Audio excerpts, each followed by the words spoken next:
कलकत्ता की घटना से आप सभी लोग परिचित होंगे। कलकत्ता में जो महिला डॉक्टर के साथ हुआ वो बहुत ही बुरा हुआ। इस घटना ने पूरे देश को झकझोर दिया। इस घटना के बाद पूरे देश में कई बड़े बड़े प्रदर्शन हुए, हमने कई बड़े बड़े नारे लगाए। लेकिन मैं आपसे पूछना चाहता हूँ कि नारे लगाने से क्या हो जाएगा? क्या उस गुड़िया को न्याय मिल जाएगा? नहीं ना। हमारी सरकारें उचित कदम क्यों नहीं उठाती हैं? क्यों हम इंतजार करते हैं अगली घटना का, और जब अगली घटना होती है तो हम लोग तरह तरह के विरोध प्रदर्शन करते हैं, तरह तरह से नारे लगाते हैं और सरकारों के ऊपर दबाव बनाने का प्रयास करते हैं। लेकिन कुछ दिनों के बाद वही ढाक के तीन पांत हो जाते हैं और हमारी सरकारें हाथ पे हाथ रखकर बैठी रहती हैं। क्या हमने निर्भया के बाद कोई उचित कदम नहीं उठाया? क्या हमने हाथरस के बाद कोई उचित कदम नहीं उठाया? साथियों, ऐसी जो घटनाएं होती है वो सिस्टम का फेलियर दिखाती है। इसमें सरकार की भी मंशा दिखाती है कि सरकार बेटी बचाओ बेटी पढ़ाओ को लेकर कितना सख्त रवैया अपना रही है। सरकार महिला सुरक्षा को लेकर क्या कानून व्यवस्था बना रही है।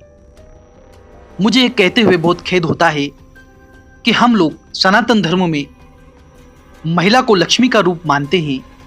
तो मैं आपसे पूछना चाहता हूँ, क्या लक्ष्मी के साथ इस प्रकार का व्यवहार करना चाहिए? क्या आपको पता है जो उस डॉक्टर महिला की पोस्टमार्टम रिपोर्ट आई उसमें उसकी दोनों टांगे टूटी हुई मिली जांघ के पास से, आंखों में कांच के टुकड़े मिले, हाथ की हड्डियां टूटी मिली, कान की हड्डियां टूटी मिली, और तो और कहा जाता है कि उसका जो सिर था वो दीवार से सटाकर मारा गया।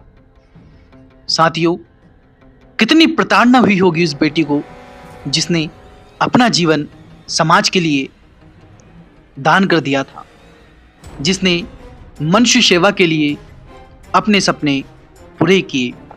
उस माँ बाप के ऊपर क्या बीती होगी जिन्होंने अपनी बेटी को पढ़ाया लिखाया, होनहार किया और डॉक्टर बनाया और समाज सेवा के लिए सौंप दिया। साथियों, ऐसी घटनाएं जब भी रिपीट होती है तो हमें लगने लगता है कि हमारे देश में महिलाएं सुरक्षित नहीं हैं। लेकिन सरकारें क्या करती हैं? ऐसे मामलों में सरकारें आनाकानी करती है, सरकारें अपना काम उचित तरीके से नहीं करती है। सरकारें, यदि पार्टी का कोई व्यक्ति होता है उनसे जुड़ी हुई पार्टी का, तो सरकार विरोध प्रदर्शन तक नहीं कर पाती है। आपने उत्तर प्रदेश के विधायक सेंगर का मामला तो सुना ही होगा, जिसमें उसे कितना बचाने का प्रयास किया गया, लेकिन अंततः लोगों ने सड़कों के ऊपर उतरकर विरोध किया तो उसे आखिर में गिरफ्तार करना ही पड़ा। साथियों, एक बाप पहले तो बेटी को बोझ मानता था, अभी समय बदला था जब कहने सुनने में मिलता था कि बेटी बोझ नहीं है। लेकिन इस प्रकार की घटनाएं एक बाप को डरा देती है। एक बाप को इसलिए डरा देती है कि कल को हमारी बेटी के साथ कुछ हो गया तो हम क्या करेंगे। साथियों, आप सोच सकते हैं कि उस माँ बाप के ऊपर क्या बीत रही होगी जिसकी बेटी के साथ यह घटना घटित हुई। और तो और लोग सड़कों पर रहकर विरोध प्रदर्शन कर रहे थे, लेकिन उसके बावजूद करीब लगभग 7,000 लोग अचानक उस अस्पताल के बाहर आते हैं और उस अस्पताल पर हमला करते हैं।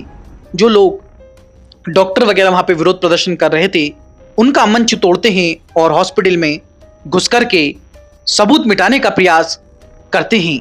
साथियों, इस प्रकार की घटनाएं ऐसा नहीं है कि कोलकाता में घटित हो रही तो सब लोग उसका विरोध कर रहे हैं।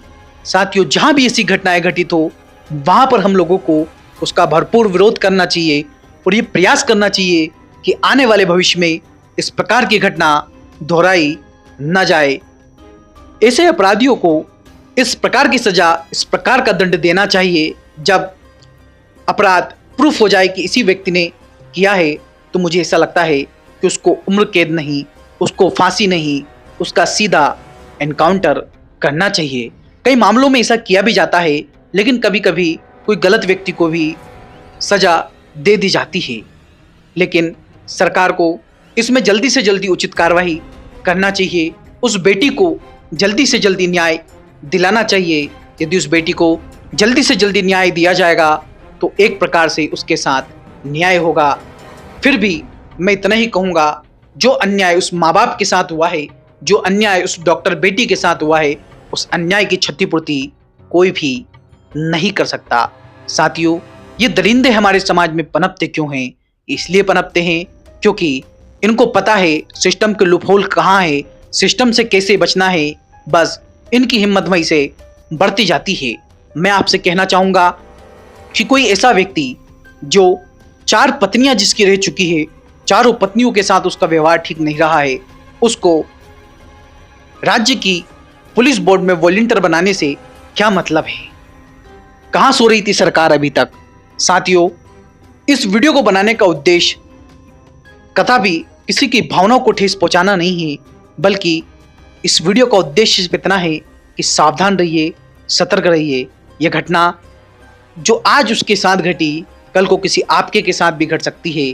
तो आप इस चीज़ का विरोध करिए, चुप मत बैठिए, बोलिए, क्योंकि बोलने वाले के बेर बिकते हैं। मिलते हैं किसी नए वीडियो में, जब तक के लिए जय हिंद।